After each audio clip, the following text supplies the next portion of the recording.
Yes, we're here. What's going on with Whitney? I tried to stop her, but she won't listen to reason. About what? See for yourself.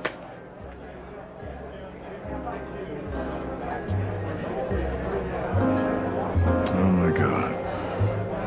Oh, God, please don't let her repeat my mistakes.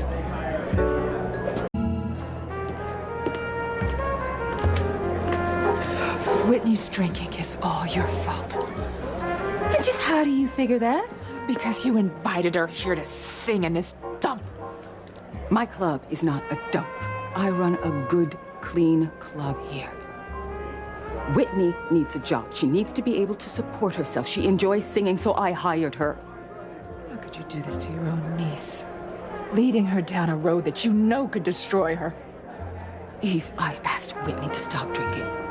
I begged her to stop before she turned into some kind of boozing, drugged-out skank like you were. But of course, I tried to say it in a way that did not tear you down in front of her. Oh, I just bet you did.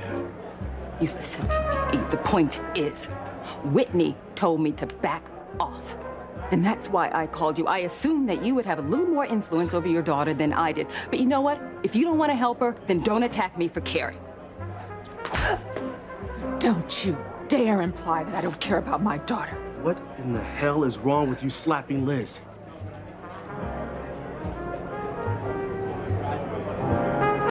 So what's going on with Whitney? Honey, she's drinking again.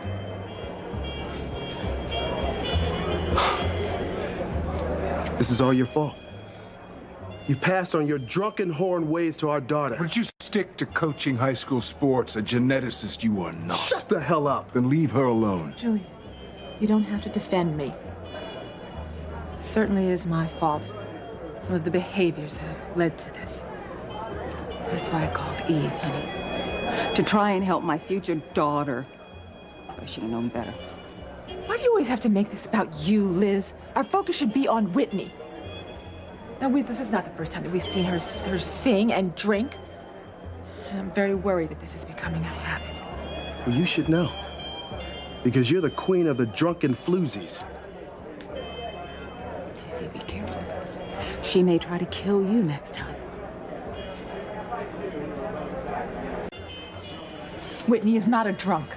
Well, you could have fooled me, Eve. Ivy. Oh, all right. I won't say another word, but just for the record, I was only trying to help. Okay. So, when can I see my grandson? You can't. Why not? Why would you want to? Fox and Whitney gave him up for adoption. Oh, if I've said it once, I've said it a million times. I didn't give my son up for adoption. Whitney used my power of attorney. She did it behind my back. Whatever. The point is, Miles is my son now, and I don't want him confused by strangers coming in and out of his life. I am not a stranger. I am his grandmother. Not anymore, you're not. You have no right to keep me from seeing my grandson. Have your lawyers call my lawyers, and we'll see. Excuse me, we are not finished talking about this. Ivy, just drop it. I will not. This is my grandson we are talking about, our first grandchild together. I leave in 7. Mom, why don't you just lower your voice, okay? Whitney's upset enough as it is about the baby. She doesn't need a scene before she goes on stage. Now, I should really get back to my table. Okay.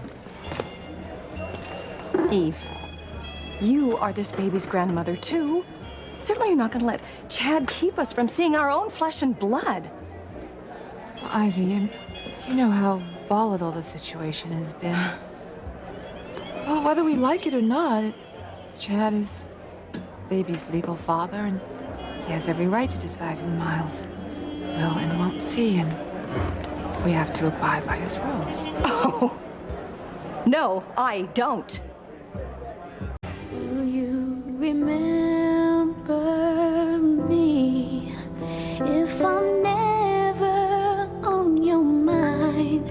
Will you remember me another year? Ivy, why are you so insistent on seeing Whitney's baby? Can you go play grandma with Ethan's daughter? Why do I have to choose? Both Jane and Miles are my flesh and blood. Would you know? Julian, will you please tell your mistress that I am right? He is your grandson, too, and Chad has no right to keep me from seeing my grandson. Miles is not your grandson, Ivy. What? If I cry, That doesn't make any sense. What are you talking about, huh? I'm the boy's father. That means she's his grandmother. Unless, of course, there's something you're not telling me. Will the pain disappear?